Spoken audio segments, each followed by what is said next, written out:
online.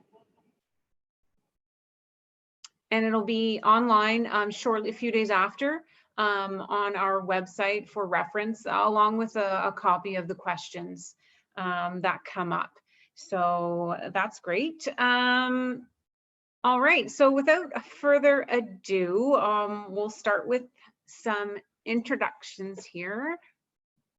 I'm Carrie Campbell, I'm the manager of indoor competitions. So I'll be walking you through today with LP Mainville, who is our athlete development director.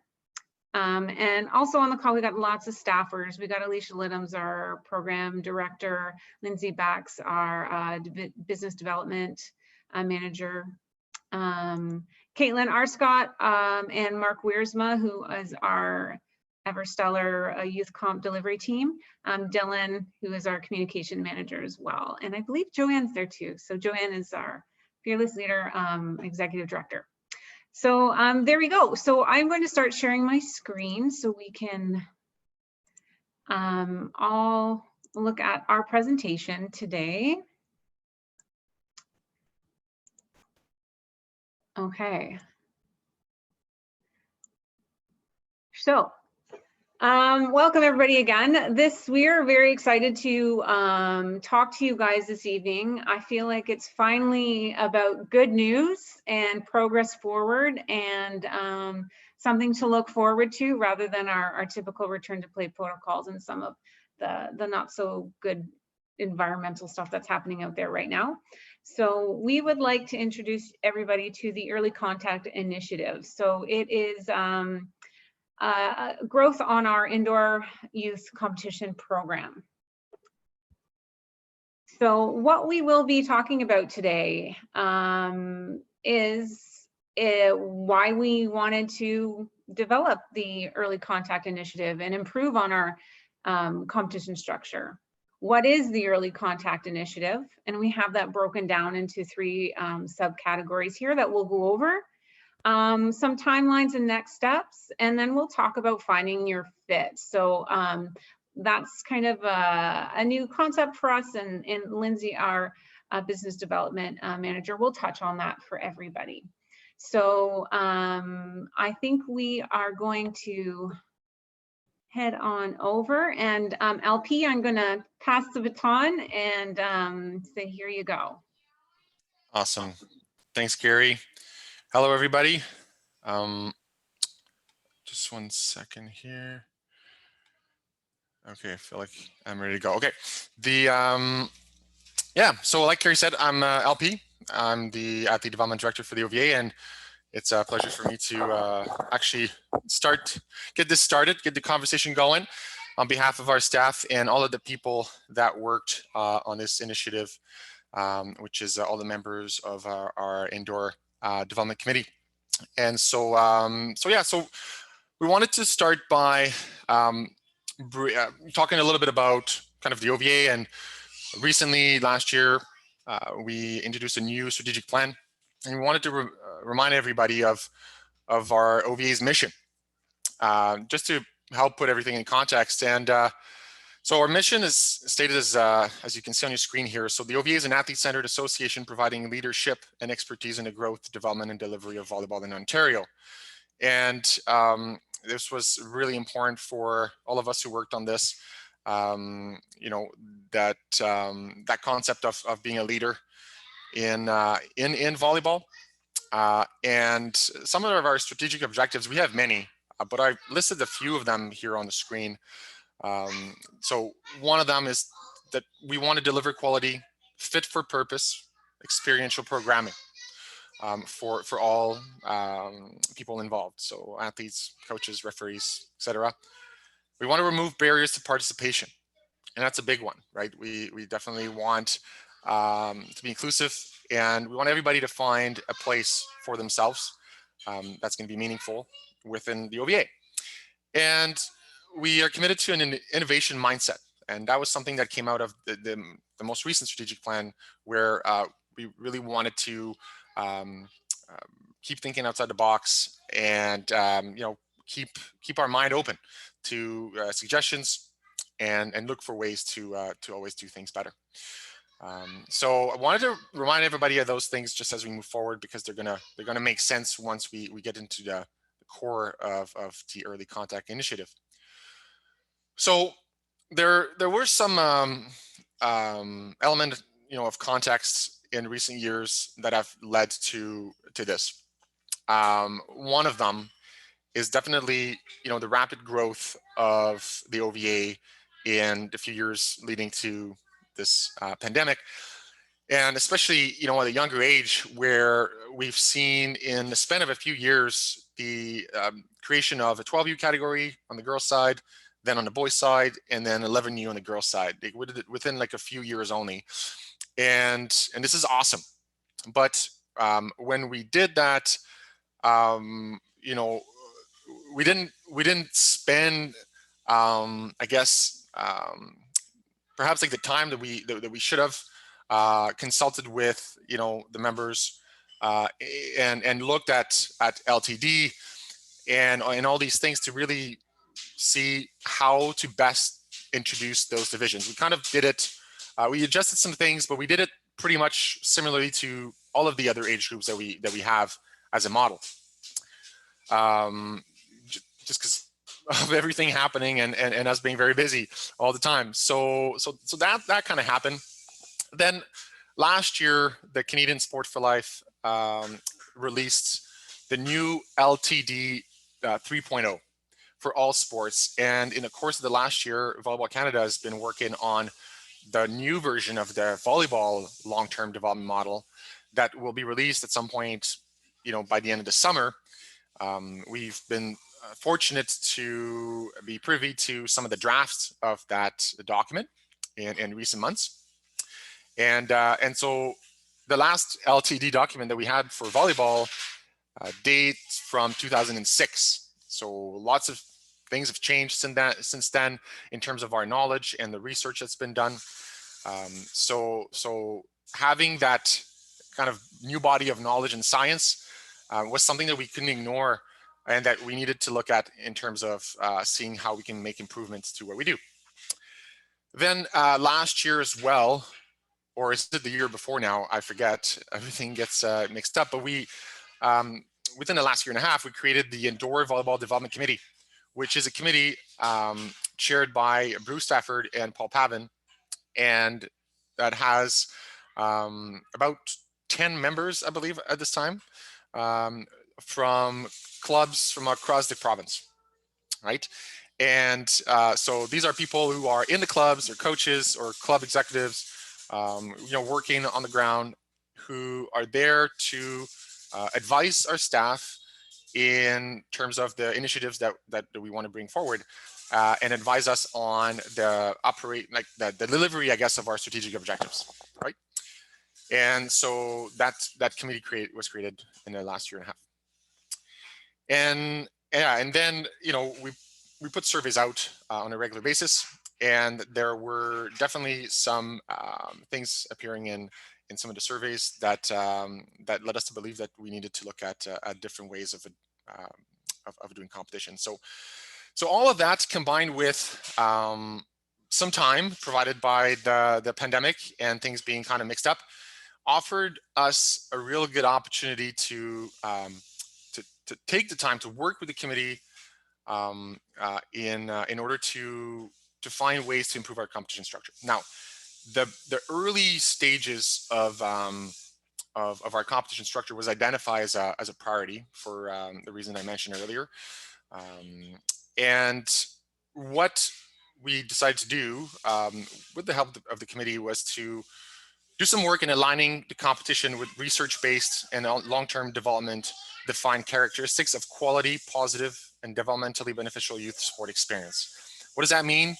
In just one line is, how do we put the health and needs of kids first, especially those young ones when they enter the sport of volleyball, and how do we provide them with the most, I guess, an opportunity to have the most meaningful experience as they enter the sport of volleyball.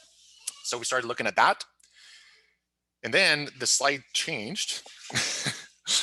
and so what we saw in that research and the LTD that was available to us was that the characteristics of a program that's really athlete and kid-centered are a program that is based on fun and intrinsic reward, meaning not just the reward of winning a medal, but the reward of being proud of having improved and all that kind of stuff, right?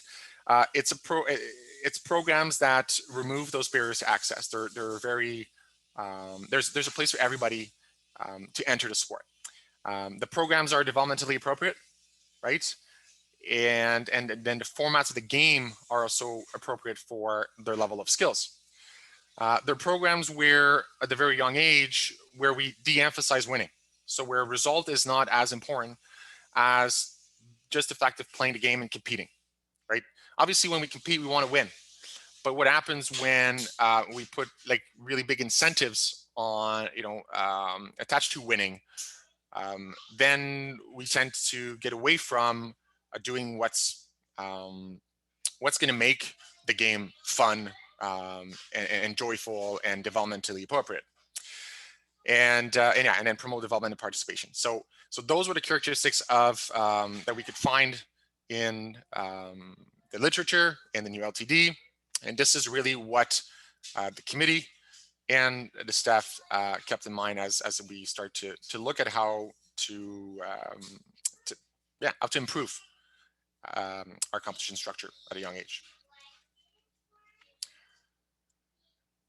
So with that in mind, we looked at what we have been doing and kind of the way things have been done traditionally. And as you know, just before the pandemic hit this past year, all of our divisions were organized by chronological age.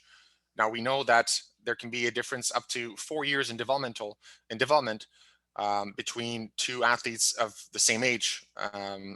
So let's say take a 14-year-old, you could have a 14-year-old who actually is more like a 12-year-old in terms of development, and one that's more like a 16-year-old. So big discrepancies there. We also know that our system has been based on short-term outcome.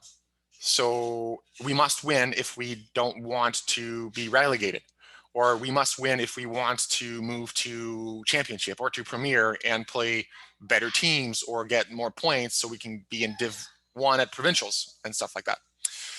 And we also had a system that was promoting early specialization, which I think I speak about that in the next slide, so I'll leave it to that. So actually I don't. Perfect. I forgot. So in any case, knowing that this is when we were looking at those characteristics of fun and developmentally appropriate programs for kids, and what we did, we saw a discrepancy there, and that's where all the work was done to bridge the gap and create some rules that will allow the athletes to enter the sport and enter volleyball at a place that's meaningful to them. So that's where the early contact initiative comes into play. And what that is, I think it's important that we realize that we're not launching like a new program. There's like in terms of now everything is going to be brand new. You will recognize a lot of what we've been doing in terms of kind of the structure, but what it is, the early contact initiative is really a set of rules that will allow you, coaches and clubs, to have the flexibility of doing what's best for your athletes and of finding a place that's right for them when they start the game. Because as you know, there's kids that start when they're 9 and they play and they get to 14 and they've played for 5 years. But you also have the athlete who starts playing club volleyball and volleyball altogether at the age of 14. And so how do you deal with those different types of athletes? Well, this initiative and the rules that will now be in place will allow you that flexibility to do what's best for your athletes. So that's going to be great. It also introduces divisions that are based on developmental level, which equates to fun for those kids. There's going to be a decrease in focus on winning. So across all of the divisions in early contact, there will be essentially no relegation. So no more pressure to win because you don't want to drop down. We'll get into it later. There will still be chances for you to go up, but no more going down, essentially. So that will relieve some of that pressure. And it will also allow us to delay specialization for athletes, which essentially means that the athletes get to experience more skills, get to experience the game and understand it from the different perspective and different positions, which can actually lead them to play volleyball longer, because who knows what position they're called to or asked to play 2 or 3 years down the road. And the more they can, the more comfortable they are with all those different positions, the better chance they have to keep playing for a long time. So in a nutshell, that's what the Early Contact Initiative is. So let's get into a little bit more of the details of this. Like I said, that's kind of repeating what I already said, but yeah, this is going to allow you to do what's best for your players in terms of development. We also wanted to put this into context with the Volleyball Canada LTD document that's coming up, and that should be on the next slide. Carrie, s'il vous plaît. Merci beaucoup. So we stole from their draft. This is a non-published document, so you're getting a scoop. There may still be some edits, I guess, to this, but we're pretty confident it's going to look something like this. So so this is essentially a summary of what's coming up in the new LTD from Volleyball Canada, and the Early Contact Initiative really aligns with this.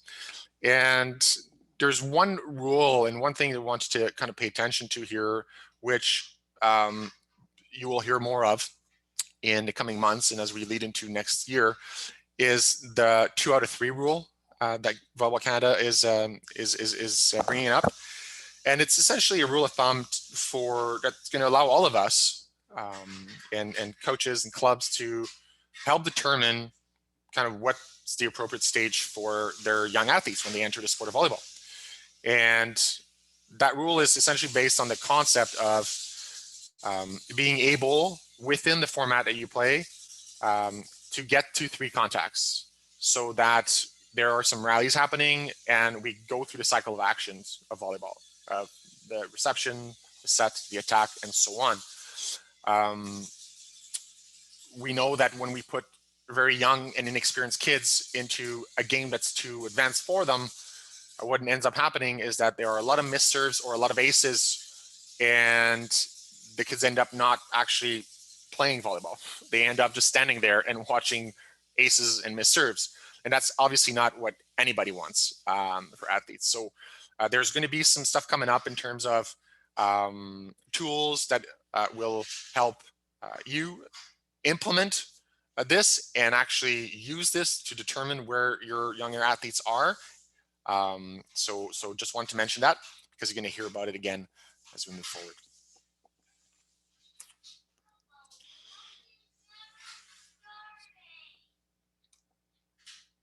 Okay, I'll take over here for LP for a little bit.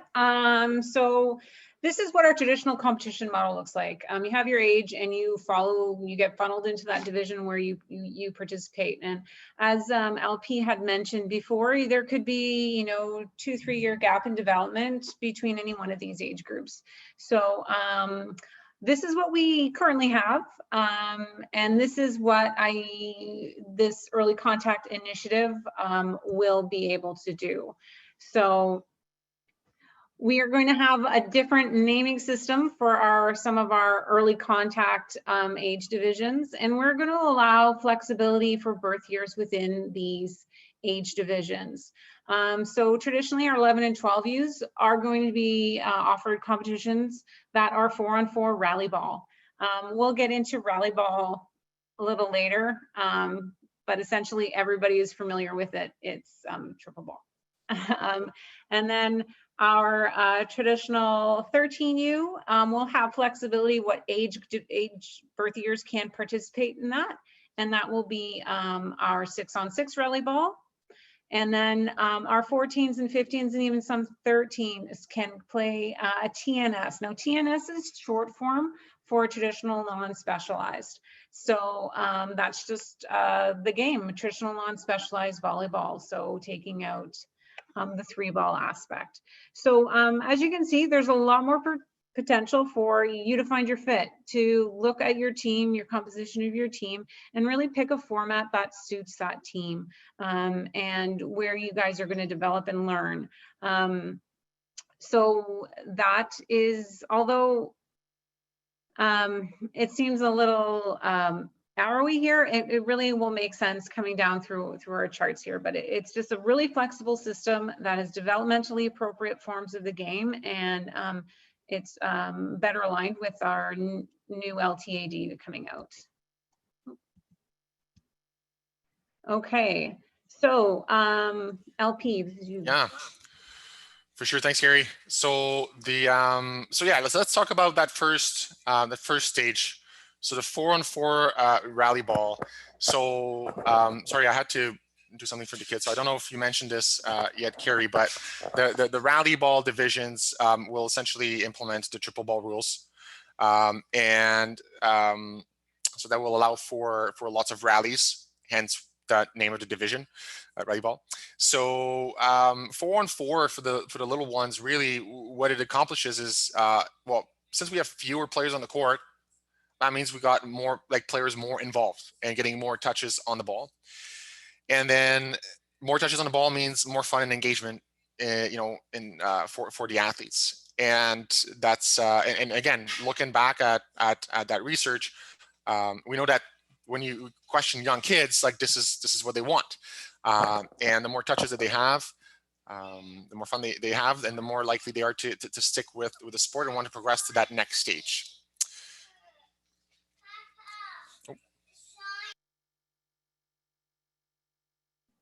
Okay, so just some more notes here on Rallyball. LP is pulling double duty here, so we got your back, LP, if you need to dip out. So the format is geared towards entry-level teams, and again, like LP was mentioning before, it's for those teams that really need more contacts, more touches, more fun. It's a great opportunity to learn the flow of the game and obviously grow fundamental skills and confidence. All events in this age division will be developmentally focused. So that means we will not be having playoffs. It's all about maximum number of touches. And we are developing a membership fee structure and to eliminate some of the barriers here. So we know that 4-on-4 will be our youngest level of competition.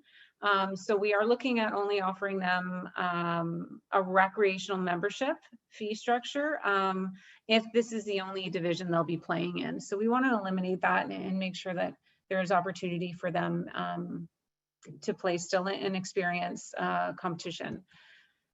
So here's a little summary chart of what 4-on-4 Rallyball will look like. So it is formally our 11-12U. Our birth years are 2010 and under.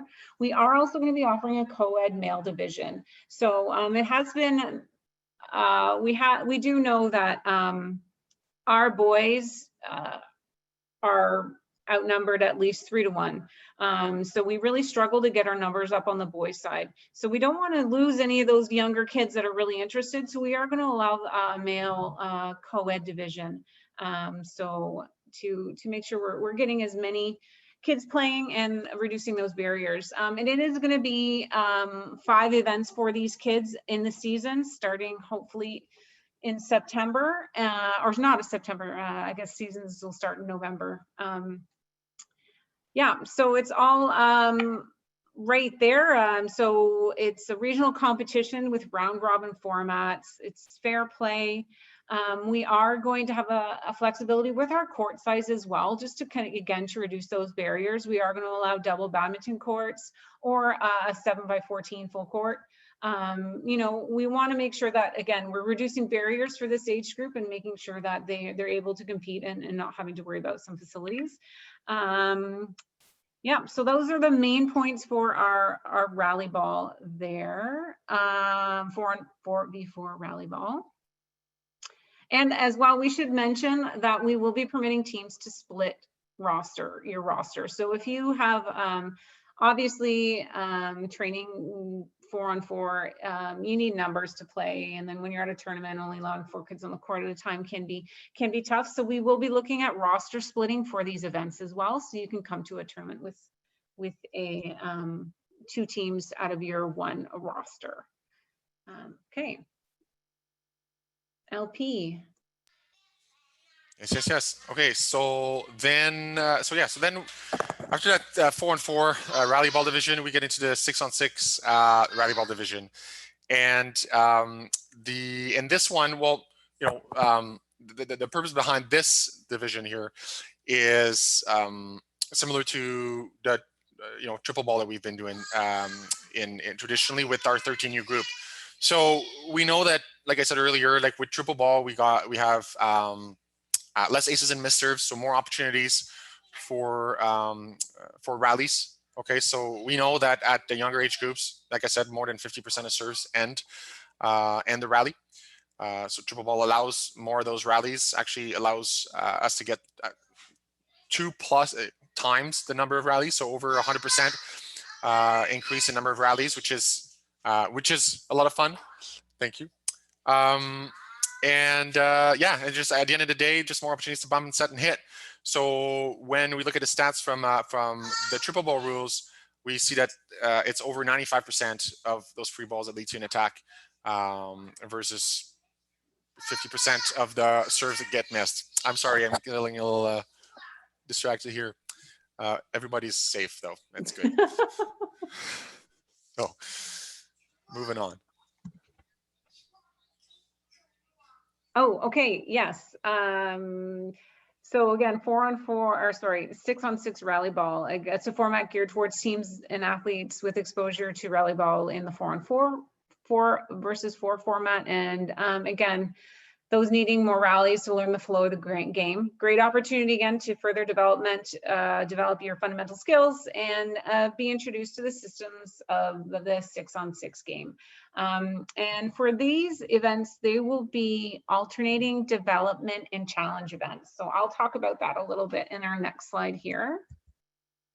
So this little summary of Rallyball.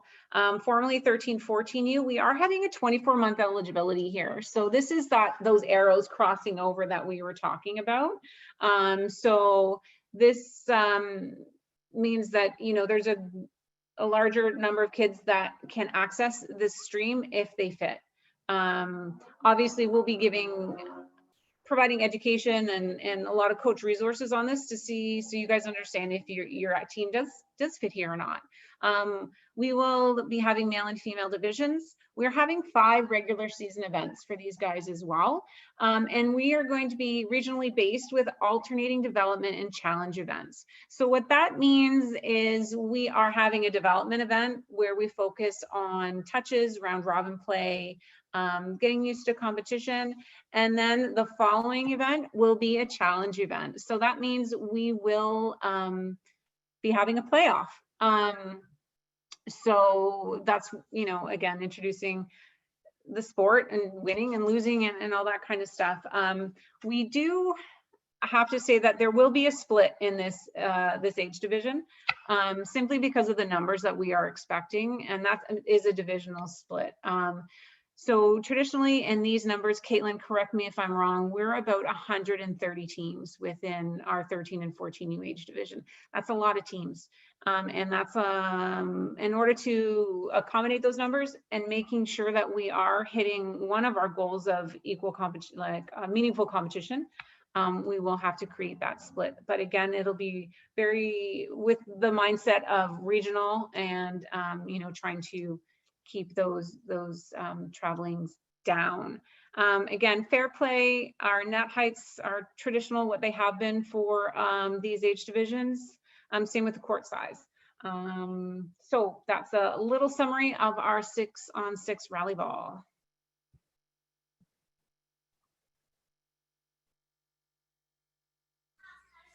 All right. And then that brings us to our last division, which is a traditional non-specialized. So I mentioned earlier that, or I was going to mention that specialization leads to, burnout and higher injury rates. We know that. So the link specialization is something that is found in the new LTD.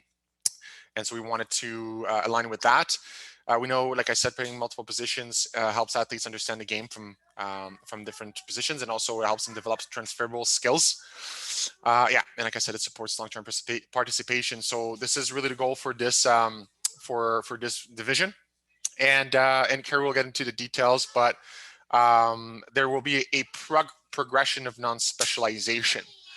So that means that traditionally at the 14U level, the first event for the last few years has been non-specialized. So everybody is required to play a 6-6, and you just designate whoever is your setter, and then whoever is in what position, and the player in that position becomes a setter.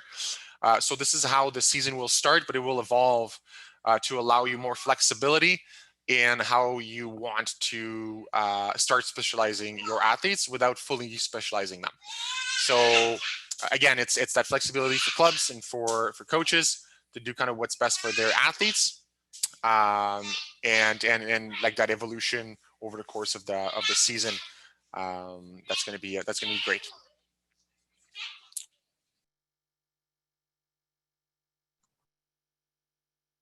Okay, here we go. So traditional non-specialized, again, geared towards teams and athletes with exposure from the 6-on-6 Rallyball and basic understanding of 6-on-6 volleyball. Again, it's an opportunity to develop multiple positional skills and understand the relationship between the different positions on 6-on-6 volleyball. We have one development event for these guys, and we have 4 challenge events.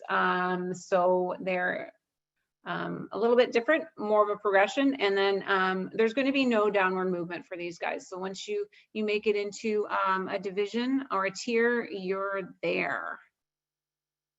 So here is our traditional non-specialized summary. So here's our birth years, and there's a bit of a difference here between the male and female. Obviously that's to accommodate developmental aspects for these guys. So we are allowing a 16-month eligibility for the females and a 24-month eligibility for the male and female divisions. We are going to have 5 regular season events for these guys, and there's going to be a gradual buildup of competitive tiers with no downward movement. So that simply means we're starting off the season development. Everybody is just going to have that opportunity to play and remember to play the game since we've been off for so long. And then we are going to gradually build our tiers, making sure that again, nobody moves down. So we'll gradually build up Championship, Premier, and Trillium for these guys as well. Traditional rules that we have here: fair plays, court size, net height, and then we're permitted to. You are like what LP was touching on about moving a gradual system around. So you're permitted to induce alternate playing systems, except for a 5-1, and that is introduced, I believe, after the 3rd event of the season for these guys. And again, five events, with our first event being fully developmental.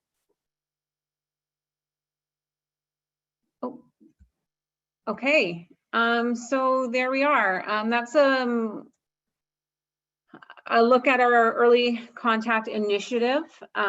So again, it's as LP mentioned before, it's very similar to what we have right now. However, with that built-in flexibility and more of a focus on developmental appropriate activities and games, and really emphasizing, a quality sport environment, fun, safe, allowing these athletes achieve success, and that. So what is happening from here? So we are going to, right now on this call, I'm sure everybody knows that this is for clubs, presidents, and executives. And then we'll be hosting another one for our coaches within a week. So that we wanted to let every club know what's happening, what has happened. And, so obviously you guys are the brains of the operation. So we gotta, we wanted to let you in on it first. And then we are going to go live to the public with email blasts probably in mid-June. We do want to deliver coach webinars on how to deliver early contact in your club. And that's going to be a campaign or something that we're going to be focused on throughout the summer. We are going to development club support materials, some marketing for your clubs to utilize, parent education and coach training, like a seasonal plan, things like that. So we can all support and, really all our coaches can benefit and learn from this new initiative. And then we are going to continue continual review of youth competition streams. So it's going to be a progression to keep looking at our competition system and see how we can better create something that really benefits the development of our athletes, and really use it as a tool rather than, just a chance to win some hardware. So again, we will be working with the IVDC again on this. I have to say that this was my, I guess, first project really working with the IVDC, and my hat's off to them and all their hard work. It is a group of dedicated individuals that we really couldn't have done this without them. So again, thank you guys. You were very integral to the creation of this, and we appreciate all your work. Let's see here. Okay, so now LP, are you good? Do you want to say anything? Caitlin, are we good for questions or? There are some questions, but yeah, sure. There are some questions, but Alicia and I have been handling them. Okay. Yeah, let's go through this. Okay, perfect. Okay, so Lindsay, take it away, Mama. Awesome. So we have had a couple of conversations about how we can best serve everyone. So this is obviously a new initiative, and in case anybody also didn't notice, the Olympic Games are coming up, and we know with the Olympic Games, there's always a lot of interest in playing volleyball, especially when we have some pretty impressive teams that are there, and hopefully are on the podium again. And we want to make sure that we can capitalize not only on the first contact initiative or the early contact initiative, but the Olympic Games as well. So we've created the Find Your Fit campaign to capitalize on this return to volleyball and to also capture the excitement of new members entering the game. So the purpose is to assist clubs, big and small, across the province to promote the game and the various pathways, including this early contact initiative. So over the next couple of weeks, we will be making a rather large push with creating some timelines and a repository of assets to promote these pathways and the different programs that we have. So if somebody is very interested in playing volleyball, we want to make sure that they can find out what 4v4 is and what what Rallyball is. So, we take for granted sometimes that everybody understands what we're talking about, and we want to make sure that everybody really does understand, because it's very easy for us to forget that there are still layman people who are trying to enter our game. We've all recognized that not all clubs are built the same way. So in this repository, we are making an effort to have some stock images and stock social media assets, as well as customizable assets as well. So if you do have a graphic designer at your fingertips that you can use, they can take the shell of these assets, insert your own photography, that type of items as well. So we'll have the full range for clubs that are smaller and can only take it and manage it themselves, because it might be a one-man band, or they will be able to take it and customize it how your club might see fit. These will have everything from the pre-formatted pathway charts, rule changes, Rowan's law, for example, video cuts to help explain what the rule changes are. Obviously with COVID, we're coming out of our lockdown, hopefully for good. We'll be able to start getting more videos done now that, you know, maybe people can start seeing people again. So that's one of the big pieces that we're working on right now. The other piece to this is it's all optional. So you're not required to use any of it, but it will be accessible. We are working off of a Google Drive at this point in time, and we'll be launching a new page in time for the lead up into the Olympic Games as well, that we'll Define Your Fit campaign that'll help a little easier navigate the OVA website and all of the different pathway entry points that we have. And then finally, it's our goal to make this repository and expand it past this initial piece here with the early contact. So it is eventually our intent to work with the grassroots and the youth competitions, Team Ontario, adult volleyball, all of the different things that we have. So over the next week or two, we do intend on having another meeting, going into a lot more depth than what we are right now, obviously. But we'd also like to have your marketing team or anybody who looks after your social media involved in that conversation so they can learn where things are, how to use things, and then also brainstorm for things that we might be missing that the greater good of the volleyball community could utilize. So that is really where we're going. We want this to be a little bit more of an interactive group of people. We might wind up having a little bit more conversations throughout the year as well, especially as things come up.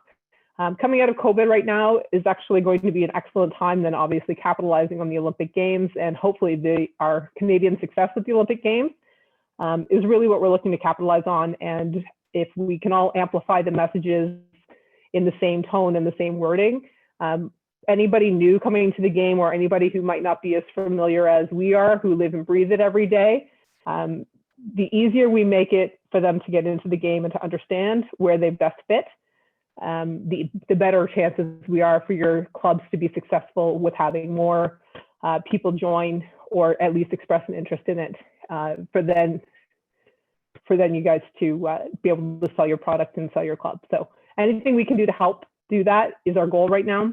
But we have started developing the repository, and then we'll make sure that this is available for everyone to see. But we would like to roll it out with people in the next week and a half, maybe 2 weeks at the most.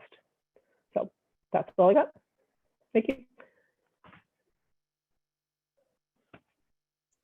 Wonderful. Thanks, Lindsay. Okay, I think we're going to go into some questions now before we move on. Yes. Okay.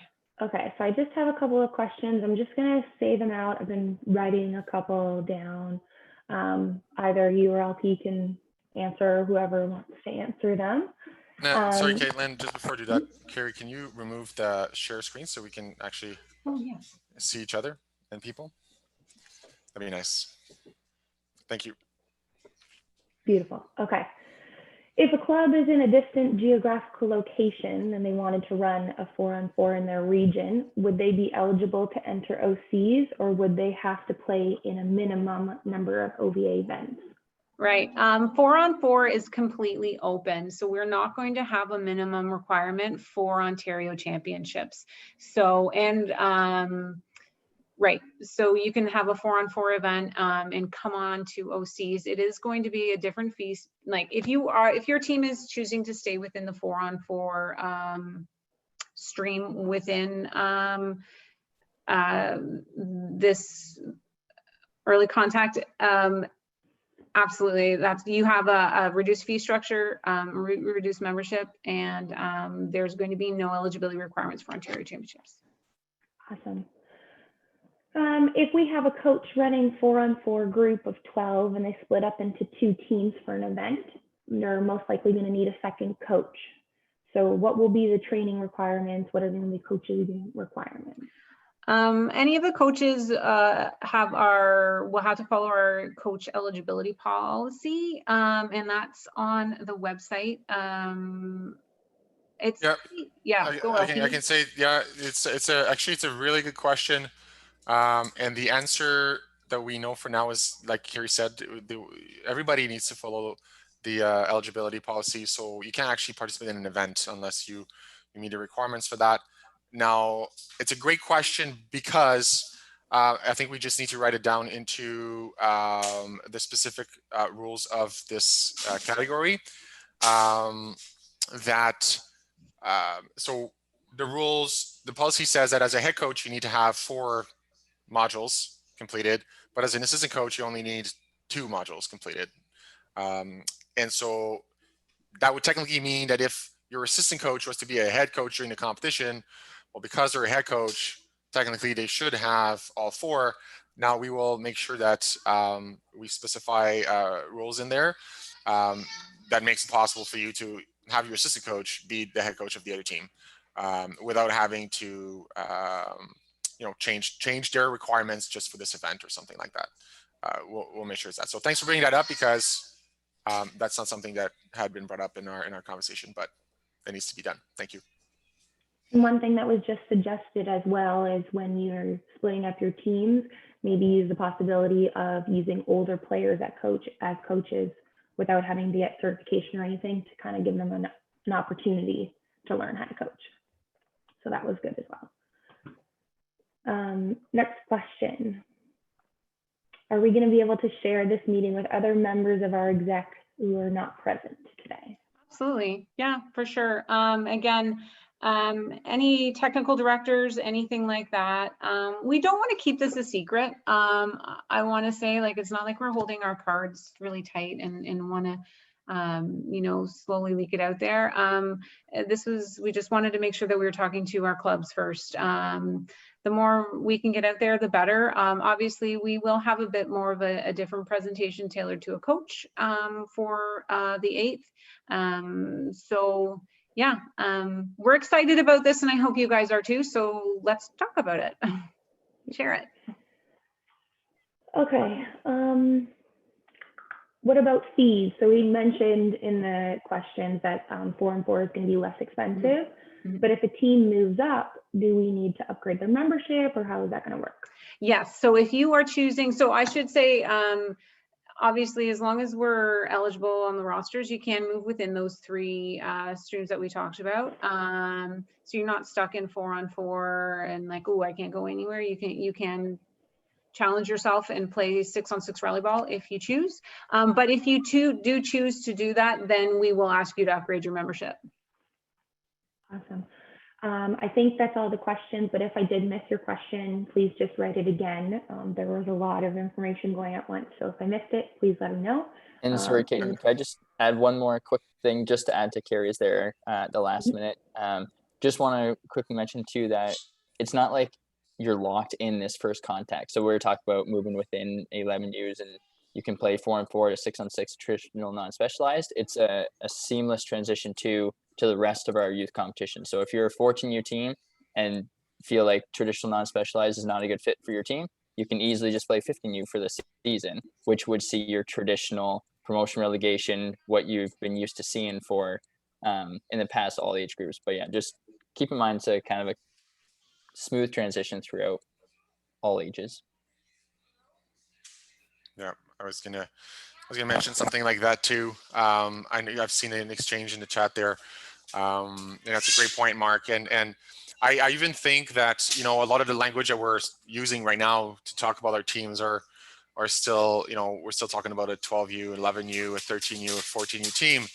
And that's normal. And it's hard to get rid of these words when we've been using them for so long. And that's how we understand our association, what we do in our sport.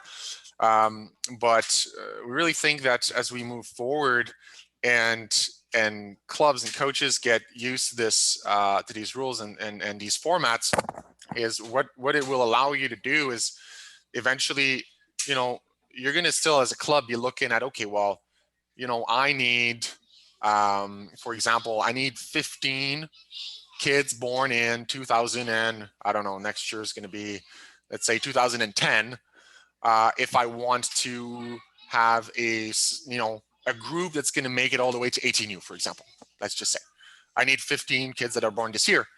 Now, it doesn't mean that you need to have all these 15 kids in one team, because perhaps there's 2 girls who are like 6 foot tall, but they just started volleyball, and you have another group of girls who've played for 3 years, and the 2 new players that are very physical and athletic, but they've never played a game, don't quite fit with this team. So you can actually play them in your 6-on-6 Rallyball team, and then after a year or so, when they've caught up, then you can kind of join them back to the rest of the girls. So we're going to be eventually able to, instead of talking about a 12U team or a 13U team, you're going to talk about developmental stage and formats of the game, and that will eventually lead us into the upper age groups. So it's normal that it's still in our language, but as we all get used to it more, and includes ourselves as well, I really think that that's going to change. So yeah, I think it's really exciting. Kaylin, I just wanted to ask, I know you and Alicia have been answering a lot of questions in the chat, but are there any questions that you feel we should address just here on the on the call for everybody? Anything really important that you saw? Great question. None that I can think of right now.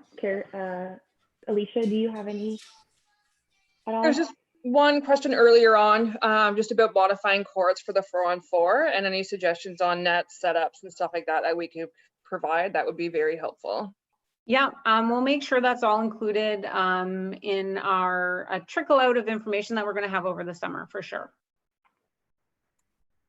And I just had one note, just in response to Carrie's point. You're spot on there in that this first year, we're not expecting this to go absolutely perfectly. Like, we know there's definitely going to be some hiccups, and we're going to be having as many eyes as possible, looking at how this plays out, compiling data, and then looking at it at the end of the season and how can we improve for next year. So we thought, combined with this season, obviously with so many changes, and knock on wood, hopefully we can do everything the way we would like to.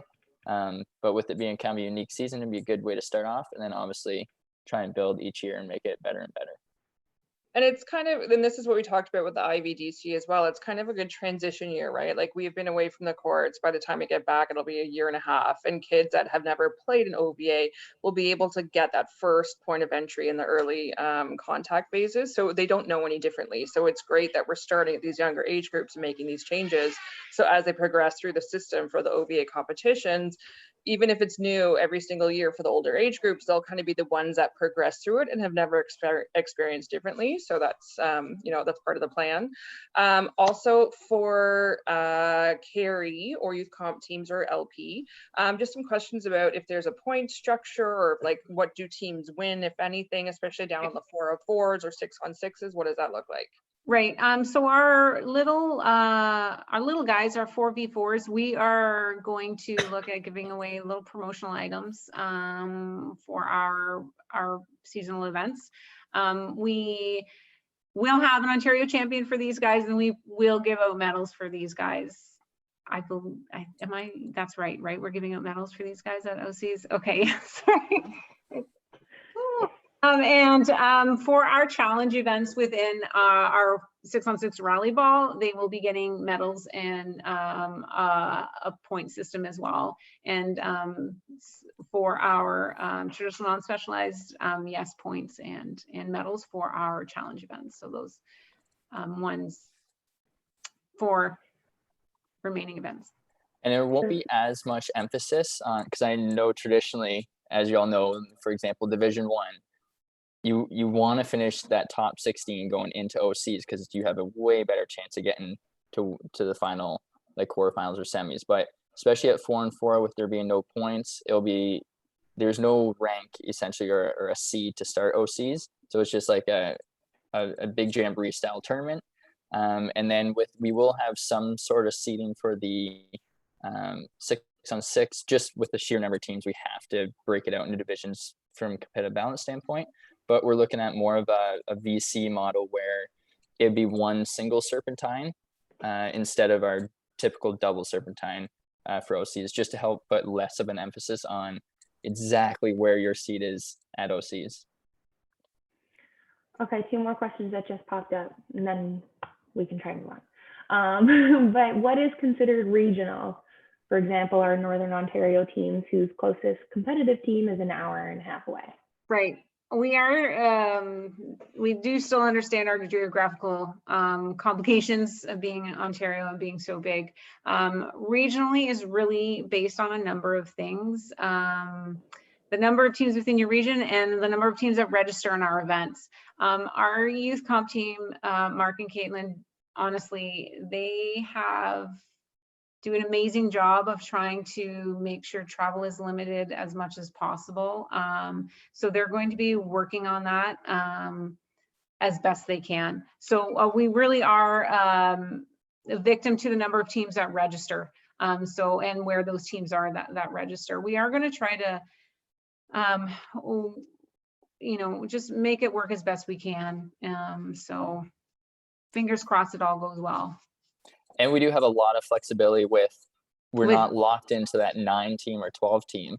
If there happens to be 5 teams in an area, we'll do a 5-team round robin, making sure everyone still gets their amount of matches to make it worth the registration fee. Or if we have a bigger gym, we do 12 or 13. Like we will definitely have a lot more flexibility on that end. Awesome. And is there any scorekeeping for 4 and 4? Yep. Will there be reffing? Yep. So again, with that model, it's going to be a bit reduced barriers, reduced cost.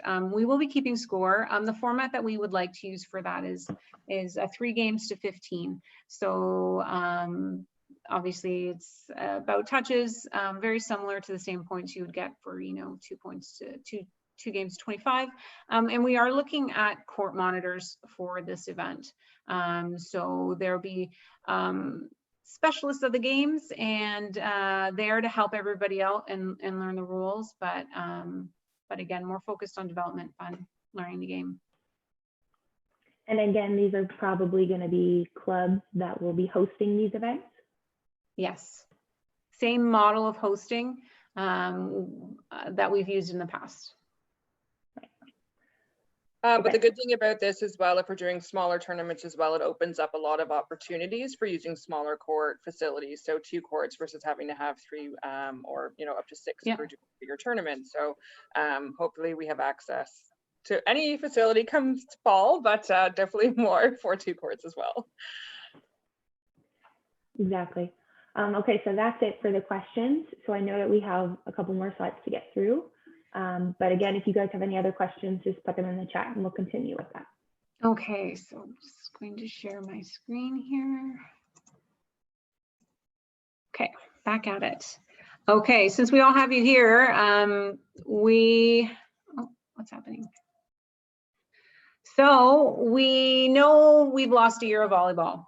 And that means a lot of, we missed out on a whole age group. 18Us have gone on.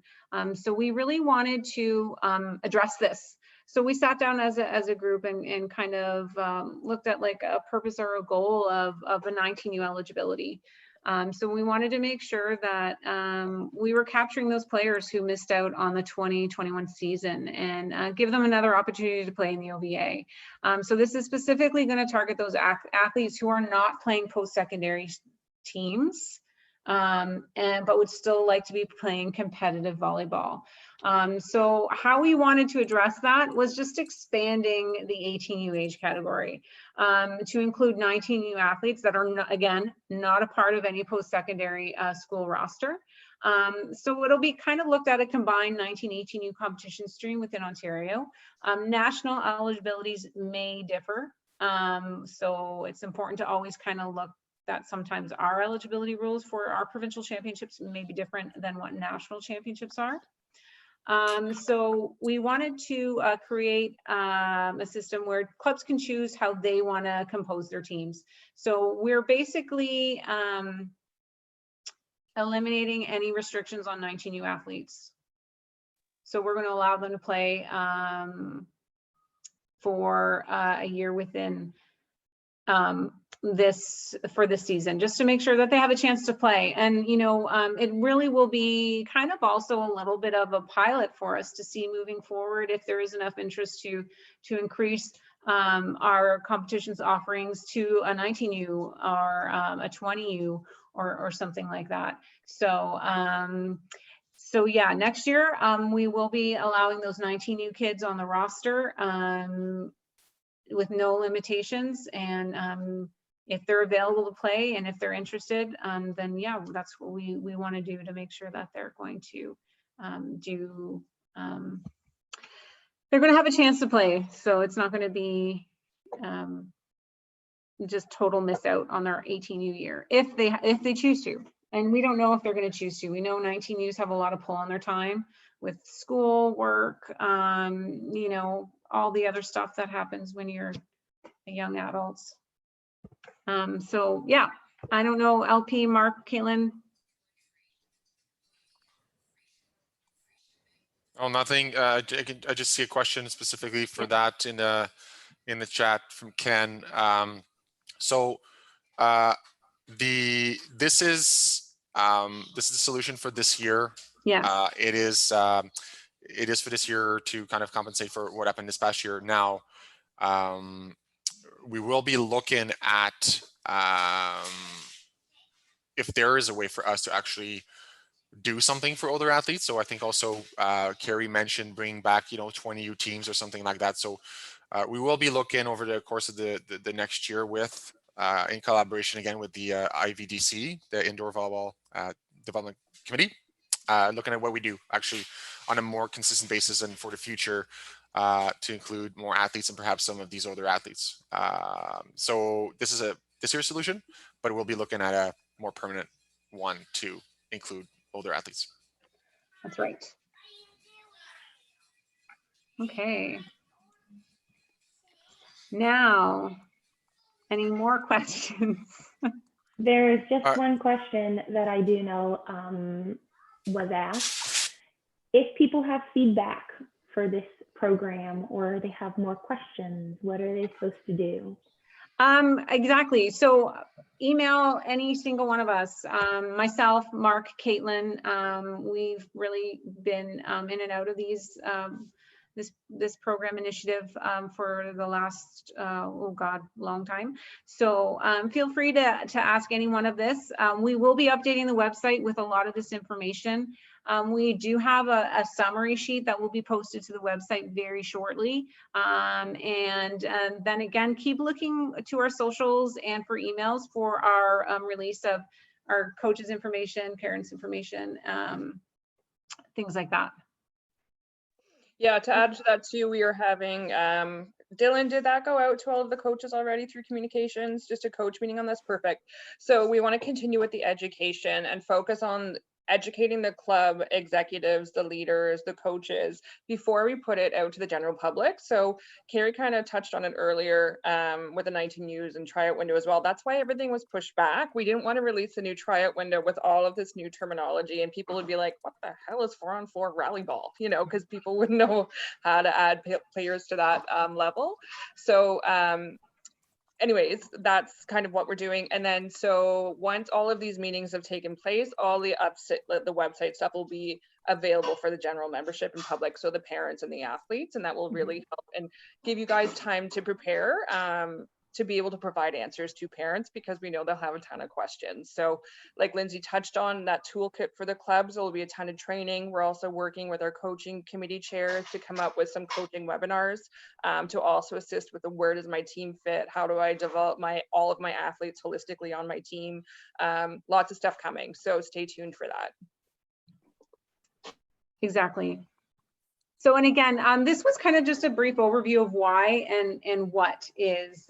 So as we keep rolling on here, we'll be able, more questions will be answered. Like, again, like we didn't get into kind of the nitty gritty of balls or, briefly touched on some of the regulations and things like that, but we'd be here forever if we did that, so. LP just has one more thing.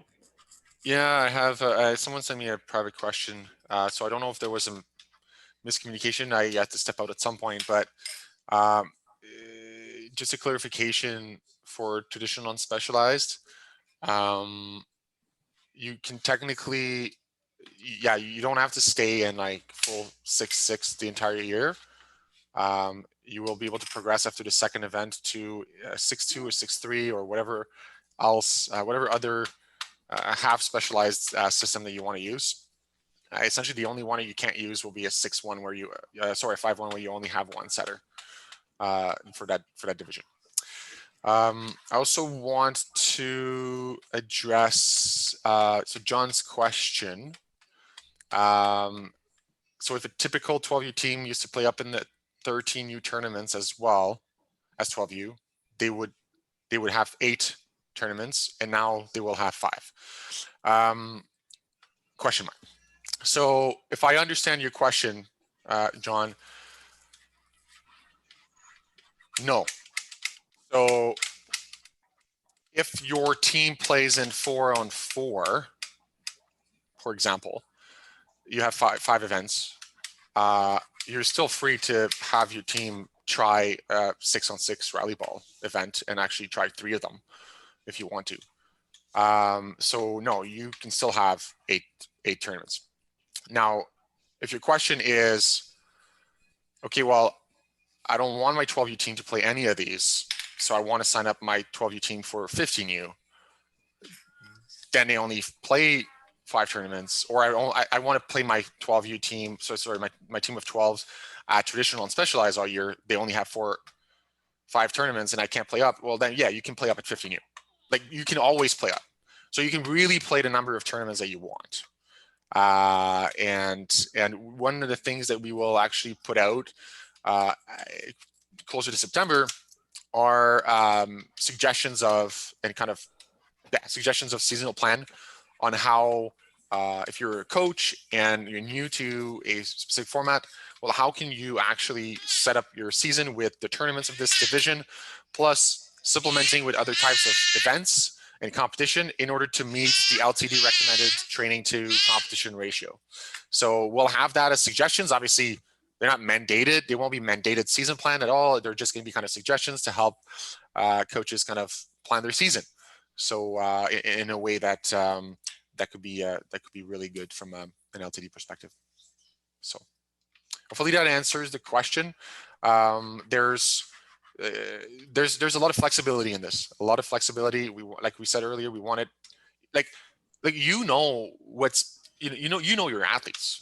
You know, the athletes that a club gets in the heart of Toronto, you know, given like the density of population and number of athletes there, it's not going to be the same as like a team in like a small town, you know, 7 hours away. So the you know what's best for your athletes. You know the makeup of your athletes in your region and in your club. So this will really, that's why we wanted it to be flexible, so that you could actually do what makes sense for you and your athletes.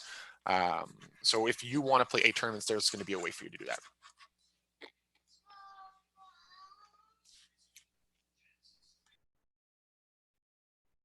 Okay. I guess that's everything. I want to thank everybody for spending their evening with us, and we really appreciate it. Stay safe out there. And again, if you have any questions, myself, Caitlin, Mark, reach out to us. We'll be happy to help you out. So take care, everybody, and hopefully we'll see you in the court in September.